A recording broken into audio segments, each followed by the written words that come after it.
пълен с всякакви бижута и днес ще го отворим заедно. По принцип, аз се скъсвам да гледам такива видеа, не знаех, че продават такива мистериозни буркани в България. Виждаш ли го? Трябва ми! Първо имаме няколко стикерчета. Ето това е инстаграм страничката. Ако искате и вие да си вземете такъв буркан, много е забавно. И за подарък е много добра идея. Теглим първо. О, мага, това е дънков чокър. Запазвам. И между другото, каквото остава за мен, ще го редим на ето тази невероятно прекрасна, ръчно изработена поставка за бижута. Този малък бизнес, инстаграма и тиктока са Apple by Pepa. Хора!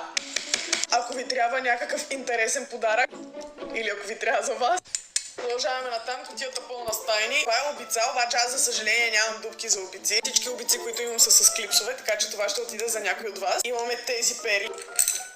Това остава за мен. Най-сладкото гердан, това остава за мен. Това е част от бижу. Това е statement piece. Това е айкони. Абсолютно да. Това остава за мен. Това е много сладък ключодържател. Малко розово и синьо меченце. Аз имам страшно много ключодържатели, така че този също ще отиде за някой от вас. Имаме една стич значка, знам точно на кой ще я подаря. Имаме още един чокър. О, мами, това е за мен. Shut the fuck up! И малкият детайл тук, are you joking? Ще го оставя на поставката.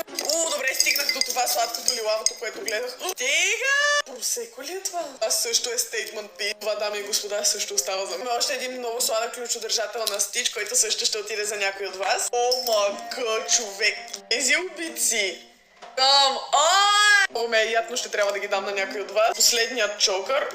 Това е камуфлажен чокър, който също смятам да си задържа. И последно в бурканчето, последен чифт обички за вас. Тутуру, ето ги пълни са с глитър. Ако искате да спечелите нещата, които останаха за вас, последвайте ме в Инстаграм, Линшо се пише там. И напишете коментар в този тикток, кое от тези бижута много ви хареса. За тази поставка аз нямам думи. Gorgeous! Това беше от мен!